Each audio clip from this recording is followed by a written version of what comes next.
ஊழல் மற்றும் பெண்களை அவமரியாதை செய்த பிரச்சனையில் சிக்கிய 2 திமுக அமைச்சர்களின் பதவியை இழந்த பரிதாபம். இரு அமைச்சர்களின் செயல்களும் ஸ்டாலின் மாடல் ஆட்சியின் ஒழுங்கின்மையை வெளிப்படுத்துவதாக எதிர்க்கட்சிகள் குற்றச்சாட்டு. 4 ஆண்டு காலம் மக்களுக்கு நல்லாட்சி கொடுத்தவர் முன்னாள் முதலமைச்சர் எடப்பாடி கே. பழனிசாமி. கழக அம்மா பேரவை சார்பில் சென்னை ராயப்பேட்டையில் உள்ள அதிமுக தலைமை அலுவலகத்தில் நடைபெற்ற ஆலோசனைக் கூட்டத்தில் அதிமுக தலைமை நிலைய செயலாளர் SP வேலுமணி புகழாரம்.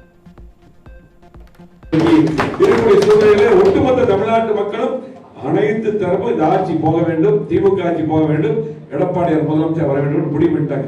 யாராக சரி, தொழிலாளர்கள், தொழில் முதலீட்டாளர்கள், அரசு ஊழியர்கள் எல்லாமே, அரசு ஊழியர்கள் எல்லாம் பாத்தீங்கன்னா எப்பவுமே திமுக சாதகம் இன்னைக்கு அவங்களே இந்த ஆட்சி வேண்டாம்னு சொல்றாங்க. இன்னைக்கு பாத்தீங்கன்னா ஒட்டுமொத்த ஒரே குரல் எடப்பாடியார் முதலமைச்சர் வர வேண்டும் என்று. விருதுநகர் மாவட்டம் சாத்தூர் அருகே 16 வயது சிறுமியை திருமணம் செய்து கர்ப்பமாக்கிய 23 வயது இளைஞர் மீது போக்சோ வழக்கு பதிவு. குழந்தைகள் பாலியல் வன்கொடுமை, குழந்தை திருமணங்களை தடுக்காத அரசு இருந்து என்ன பயன் என மக்கள் கேள்வி. கடலூர் மாவட்டம் சேத்தியாத்தோப்பு அருகே 16 வயது சிறுமியை பாலியல் வன்கொடுமை செய்து கர்ப்பமாக்கிய இளைஞர் மீது போக்சோ வழக்கு பதிவு. குழந்தைகளுக்கு எதிரான பாலியல் குற்றங்களை தடுக்காமல் ஸ்டாலின் வெற்று விளம்பரங்களில் ஆட்சி நடத்தி வருவதாக மக்கள் குற்றச்சாட்டு. புதுக்கோட்டைக்கு கோவில் திருவிழாவுக்கு சென்ற திருச்சியைச் சேர்ந்த 8 வயது சிறுமியிடம் பாலியல் அத்துமீறலில் ஈடுபட்ட மைக் செட் அமைப்பாளர் போக்சோவில் சிக்கினார். தமிழ்நாடு முழுவதும் இது குழந்தைகள் மற்றும் பெண்களுக்கு பாதுகாப்பு இல்லாத இடம் என எச்சரிக்கை பலகை வைக்கும் அளவிற்கு ஸ்டாலின் ஆட்சி நடத்தி கொண்டிருப்பதாக மக்கள் கடும் குற்றச்சாட்டு. தேனி மாவட்டம் ஆண்டிப்பட்டி அருகே 16 வயது சிறுமியை சிகிச்சைக்கு அழைத்து செல்வதாக கூறி தொடர் பாலியல் வன்கொடுமை செய்த கொடூர உறவினர். ஸ்டாலின் ஆட்சியில் பாலியல் வன்கொடுமைகள், கொலைகள், கொள்ளைகள் நடைபெறாத நாட்களே இல்லை என சொல்லும் அவல நிலையில் தமிழகம் இருப்பதாக மக்கள் குற்றச்சாட்டு. திருவாரூர் மாவட்டம் நன்னிலம் அருகே சிறுமிக்கு பாலியல் தொந்தரவு செய்த தாய்மாமன் மீது போக்சோ வழக்கு பதிவு. அப்பா ஸ்டாலினின் திமுக ஆட்சியில் வீட்டில் கூட சிறுமிகளுக்கு பாதுகாப்பு இல்லாத அவலம் தொடர்கதையாகி வருவதாக மக்கள் குற்றச்சாட்டு. கடலூர் மாவட்டம் திட்டக்குடி அருகே 4 வயது சிறுமிக்கு பாலியல் தொல்லை கொடுத்த நபர் மீது போக்சோவில் வழக்கு பதிவு. அப்பா ஸ்டாலினின் திமுக ஆட்சியில் சிறுமிகளுக்கு எதிரான குற்ற சம்பவங்கள் தொடர்ந்து அதிகரித்து வருவதால் மக்கள் வேதனை. கிருஷ்ணகிரி மாவட்டம் ஹோசூர் அருகே கல்குவாரி குட்டையில் கல் கட்டியவாறு மிதந்த ஆண் சடலம் மீட்பு. திமுக ஆட்சியில் காவல்துறை மீது சிறிதும் பயம் இல்லாததால் கொலை சம்பவங்கள் சர்வசாதாரணமாக நடைபெறுவதாக மக்கள் குற்றச்சாட்டு. சிவகங்கையில் திமுக பிரமுகர் மர்ம நபர்களால் வெட்டி படுகொலை. ஸ்டாலினின் திமுக ஆட்சியில் உடன்பிறப்புகளுக்கே பாதுகாப்பு இல்லாத அவல நிலை இருப்பதாக மக்கள் வேதனை.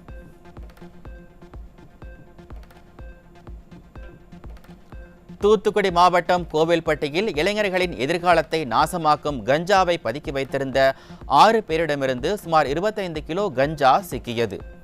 அமைச்சர்களையே முறையாக வைக்க திறனற்ற ஸ்டாலின் நிர்வாக திறமையின்மையால் திரும்பும் திசையெல்லாம் கஞ்சா விற்பனை நடைபெறுவதாக பொதுமக்கள் குற்றச்சாட்டு. தேனி மாவட்டம் ஆண்டிப்பட்டி அருகே இளைஞர்களின் வாழ்வை சீரழிக்க கடத்தி வரப்பட்ட 4 கிலோ கஞ்சா சிக்கியது. போதைப் பொருட்களை தடுக்க நடவடிக்கை எடுக்காமல் போதையின் பாதையில் செல்ல வேண்டாம் என ஸ்டாலின் வெற்று விளம்பரம் மட்டுமே செய்வதாக மக்கள் விமர்சனம். திருவள்ளூர் மாவட்டம் பூந்தமல்லியில் சூட்கேஸில் கடத்தி வந்த 10 கிலோ கஞ்சா பறிமுதல். திமுக ஆட்சியில் காவல்துறை மீது சிறிதும் பயம் இல்லாததால் போதைப் பொருட்களின் புழக்கம் தொடர்ந்து அதிகரித்து வருவதாக மக்கள் குற்றச்சாட்டு. கோவையில் இளைஞர்கள் வாழ்வை சீரழிக்க கொண்டுவரப்பட்ட கஞ்சா சிக்கியது. இளைஞர்களின் எதிர்காலத்தை அழிக்கின்ற போதைப் பொருட்களை தடுக்க முடியாமல் காவல்துறை திணறி வருவதாக மக்கள் குற்றச்சாட்டு. ஈரோடு மாவட்டம் சித்தோடு நரிப்பள்ளத்தில் 8 லிட்டர் கள்ளசாராயம், 20 லிட்டர் கள்ளசாராய ஊறல் பறிமுதல். கள்ளக்குறிச்சி சம்பவத்தை அடுத்தும் ஸ்டாலின் மாடல் அரசு கள்ளச்சாராயத்தை ஒழிக்க நடவடிக்கை எடுக்காமல் மெத்தனமாக இருப்பதாக மக்கள் குற்றச்சாட்டு. ராமநாதபுரம் மாவட்டம் திருவாடானை அருகே சாலையில் நடந்து சென்ற பெண்ணிடம் செயின் பறிக்க முயன்றவர்களின் பெண்ணை கீழே தள்ளி தாக்கிவிட்டு தப்பி ஓட்டம். சட்டம் ஒழுங்கு என நேரடி கட்டுப்பாட்டில் உள்ளது என வெற்றி பெருமை பேசும் ஸ்டாலின், கனவுலகிலிருந்து விழித்து பெண்களின் பாதுகாப்பை உறுதி செய்ய நடவடிக்கை எடுக்க பெண்கள் வலியுறுத்தல். நான் ஒரு ஆள் நடந்து வந்தேன் வீட்டுக்கு. இப்போ பின்னாடியே ஒருத்தர் வந்து பின்னாடி இருந்து அப்படியே கையில் அத்துட்டேன். அத்த உடனே நான் அப்படியே கையில் அப்படியே பிடிச்சிக்கிட்டேன். பிடிச்ச உடனே கீழே ஓட்டு என்னை அப்படியே பிடிச்சி அக்குறாங்க. அந்த செயினை பைப்பில் தண்ணி பிடிச்சவங்களாம் வந்தோடனே கத்துறவொடனே விட்டுட்டு ஓடியே போயிட்டாங்க. பைக்கில் ஹெல்மெட்டை போட்டு 3 பேருமே போயிட்டாங்க. தமிழ்நாடு அரசின் முட்டையிலிருந்து தயாரிக்கப்படும் மயோனீஸுக்கு விதிக்கப்பட்ட ஓராண்டு தடையால் நாமக்கல் மாவட்ட முட்டை பண்ணைகளில் 40% முட்டைகள் தேக்கம்.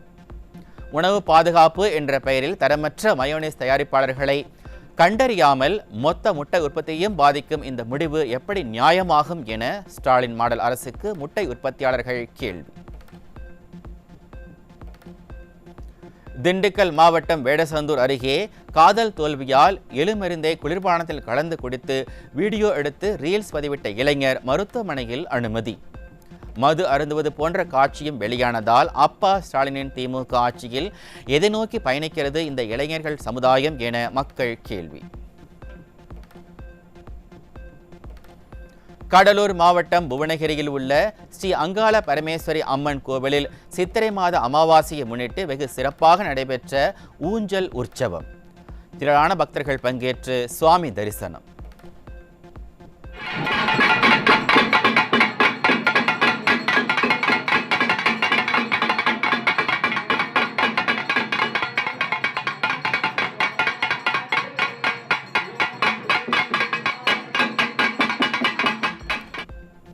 திருவண்ணாமலை மாவட்டம் வந்தவாசி அருகே உள்ள ஸ்ரீ முத்துமாரியம்மன் கோவிலில் சித்திரை அமாவாசையொட்டி வெகு விமர்சையாக நடைபெற்ற ஊஞ்சல் தாலாட்டு நிகழ்ச்சி.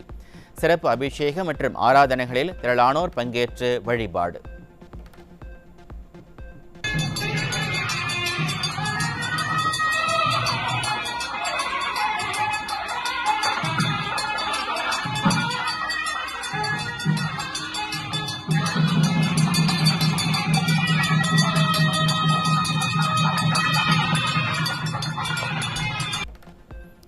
அரசு பள்ளிகளில் உள்கட்டமைப்பு, ஆசிரியர் பற்றாக்குறை, நவீன பாடத்திட்டங்கள் இன்மையால் மந்தமான மாணவர் சேர்க்கை.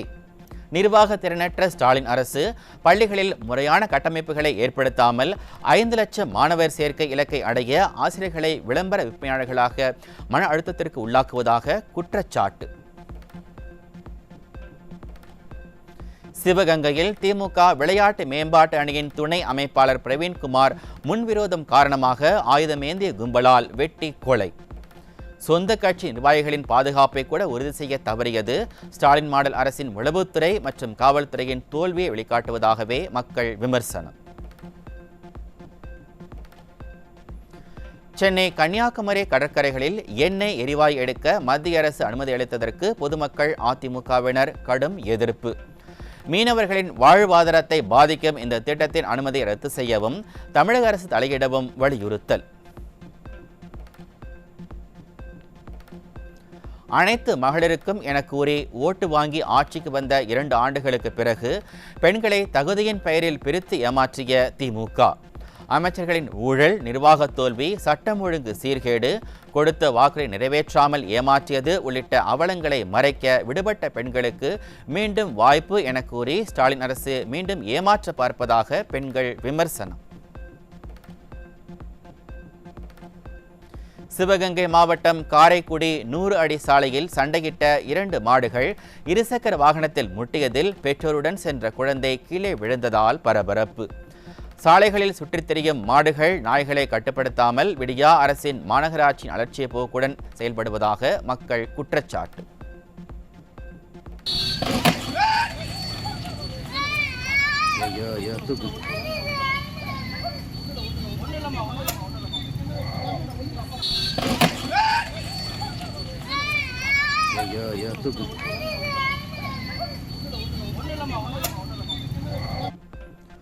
சாலை வசதி, குடிநீர், சுகாதாரம் போன்ற மக்களின் அடிப்படை தேவைகளுக்காக செலவிடப்பட வேண்டிய சட்டமன்ற தொகுதி மேம்பாட்டு நிதிகளை பள்ளி கல்வித்துறைக்கே ஒதுக்கிட்டு வழிகாட்டு நெறிமுறைகளை வெளியிட்ட ஸ்டாலின் அரசு பட்ஜெட்டில் கோடிக்கணக்கில் நிதி ஒதுக்கீடு. நம்ம ஊரு நம்ம பள்ளி திட்டத்தின் கீழ் திரட்டப்பட்ட நிதி, இதுபோக பல நன்கொடைகள் பெற்றும் பள்ளி வேலைக்கு நிதி போதவில்லை என மக்கள் வரிப்பணத்தை சுரண்ட பார்க்கும் அரசு இருந்து என்ன பயன் என மக்கள் கேள்வி.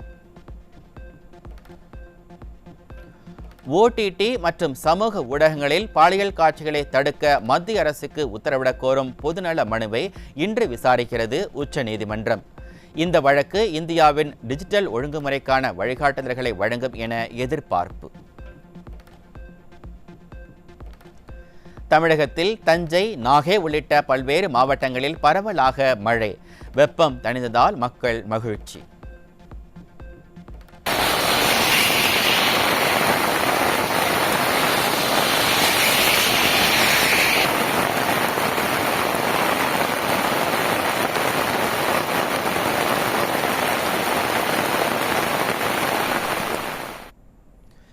மே 1ஆம் தேதி வரை தமிழகத்தில் ஓரிரு இடங்களில் அதிகபட்ச வெப்பநிலை 2 முதல் 3 டிகிரி செல்சியஸ் இயல்பை விட அதிகமாக இருக்கக்கூடும். சென்னையில் அதிகபட்ச வெப்பநிலை 36 முதல் 37 டிகிரி செல்சியஸை ஒட்டி இருக்கக்கூடும் என வானிலை ஆய்வு மையம் தகவல். நெல்லை மாவட்டம் வள்ளியூர் அருகே 2 கார்கள் நேருக்கு நேர் மோதிய விபத்து. ஒரே குடும்பத்தைச் சேர்ந்த 7 பேர் உட்பட 8 பேர் உயிரிழந்த சோகம்.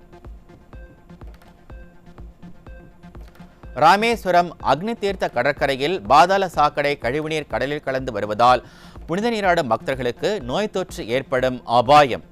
கும்பகர்ண தூக்கத்தில் இருக்கும் மாவட்ட நிர்வாகம் உரிய நடவடிக்கை எடுக்க வேண்டும் என வலியுறுத்தல். புதுச்சேரியில் இன்று முதல் ஜூன் 1ஆம் தேதி வரை அரசு மற்றும் தனியார் பள்ளிகளுக்கு கோடை விடுமுறை அறிவிப்பு. கோடை விடுமுறை முடிந்து பள்ளிகள் ஜூன் 2ஆம் தேதி திறக்கப்படும் எனவும் அறிவிப்பு. ஈரான் நாட்டின் பந்தர் அப்பாஸ் துறைமுகத்தில் நிகழ்ந்த கண்டெய்னர் வெடிவிபத்தில் உயிரிழந்தவர்களின் எண்ணிக்கை 40ஆக உயர்வு. ஏவுகணை உந்து சக்தி உருவாக்க பயன்படுத்தும் ரசாயனம் வெடித்ததில் இந்த கோர விபத்து ஏற்பட்டதாக தகவல். பாகிஸ்தானியரை திருமணம் செய்து கொண்ட இந்திய பெண் பாகிஸ்தானுக்குள் நுழைய அனுமதி மறுப்பு. 40 நாட்கள் விசாவில் இந்தியாவிற்கு வந்தவர் மீண்டும் பாகிஸ்தான் திரும்ப முயன்றபோது வாகா எல்லையில் பாகிஸ்தான் ராணுவம் அனுமதிக்காமல் செய்வதறியாமல் தவிப்பு. டெல்லியில் குடிசை பகுதியில் ஏற்பட்ட தீ விபத்தில் 400க்கும் மேற்பட்ட குடிசைகள் எரிந்து நாசம். தீ விபத்தில் சிக்கி 2 பேர் உயிரிழப்பு என தகவல். பத்மபூஷன் விருது வாங்க குடும்பத்துடன் டெல்லிக்கு புறப்பட்ட அஜித். ஏர்போர்ட்டில் அஜித் இருக்கும் வீடியோவை பகிர்ந்து ரசிகர்கள் வாழ்த்து.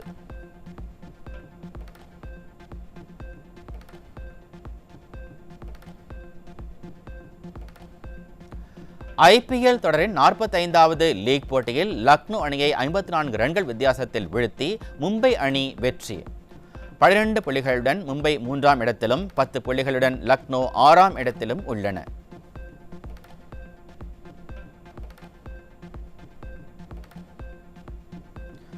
ஐபிஎல் தொடரில் டெல்லி மற்றும் பெங்களூரு அணிகள் மோதிய போட்டியில் 6 விக்கெட் வித்தியாசத்தில் பெங்களூரு வெற்றி பெற்று அசத்தல். வெற்றியின் மூலம் 14 புள்ளிகளுடன் புள்ளிகள் பட்டியலில் முதலிடத்திற்கு முன்னேறியது பெங்களூரு அணி. ஐபிஎல் தொடரில் இன்று நடைபெறவுள்ள 47வது லீக் போட்டியில் ராஜஸ்தான் ராயல்ஸ் மற்றும் குஜராத் ஜெயின்ஸ் அணிகள் பல பரீட்சை. ஜெய்ப்பூரில் இன்றிரவு 7:30 மணிக்கு போட்டி தொடங்குகிறது.